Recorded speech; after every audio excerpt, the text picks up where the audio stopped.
access to capital, the investment climate, human capital development and human resources, as well as platforms for networking and clustering that we could bring forward together and create into platforms and structures that every small business is able to engage with, and also to understand that the role of KEPSA as a representative and a platform for dialogue with government, as well as a place to mobilize resources so that you can identify the finance and the human capital that you need to take your business forward. We look forward to working with you. We'll be working much more to democratize and bring access to the information and the networks and the funding that came out of GES so that it can trickle down into the economy, and our small businesses, our women and our youth can become not just beneficiaries of jobs but also job creators.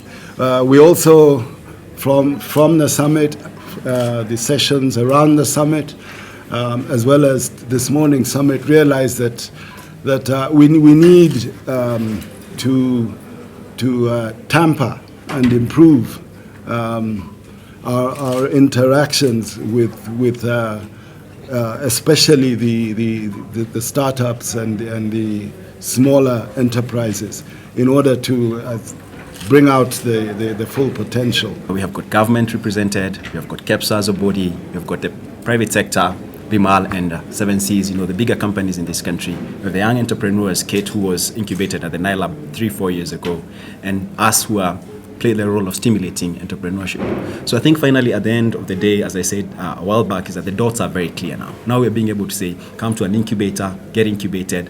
The government is creating the right infrastructure, and then from signing a few contracts, go to the big companies, try to look for partnerships with them, distribution, join KEPSA, where you can actually meet a lot more people, get opportunities even out of the country. So I think it's very, very clear that now we do have a path that you can now walk. Question is what we do with this next. I think the meeting today was very, very strong on access to capital markets, on discussing the knowledge gap that we have and the fact that you're moving into a knowledge economy, which means we need to invest a lot more in knowledge. We've actually quite agreed that finance is not such a big problem. It probably comes second or third. There are other aspects that we need to deal with as first and second. Then creating a nexus that connects entrepreneurs, connects innovators, policymakers, investors, academia, right, and customers. That nexus is a critical part in terms of bringing everybody together, because you cannot really survive by yourself. We need to create that balance that gives us the next tipping point. And for that, it requires for us to take the battle, not individually, but collectively. So I think ultimately is looking at more collective prosperity as a country and using the GES as a platform to execute and create the right infrastructures to execute collectively. As an entrepreneur, I was able to meet and network with great potential clients. Actually, as at yesterday, I already signed up a contract with a local organization that I had a solution for that did not even know my company existed in our country. So it's a great opportunity for us, especially as young entrepreneurs, to meet and network, and more exciting for me to see that this didn't end after the GES. We have great people here who are willing to keep this going. KEPSA has taken the initiative to bring us together again this morning to share what we got out of GES, and also to see how we can keep this going. It's given us all in Kenya a spirit of yes, you can, yes, youth can, yes, women can, and yes, we can. And now with government also saying, let's make this an enabling environment. And I think CS Aiden Mohammed and KEPSA both are working together to make sure we get this thing done. I think it's a very positive move.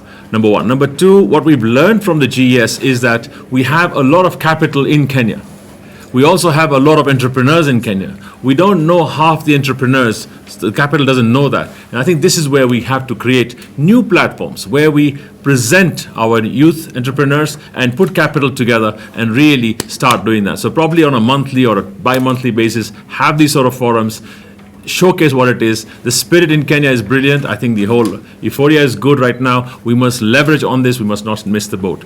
The question is, we convert the whole challenge of youth unemployment to a challenge of saying, opportunity rather, of youth empowerment and women empowerment, and say, fine, let's take them to the next level. We must not get into blame game. I think it's a partnership between private sector, entrepreneurs, government, everybody put together. Our people have done us proud, and we really want to say, a big thank you to them. Without them, we would not have been able to attract even some of this.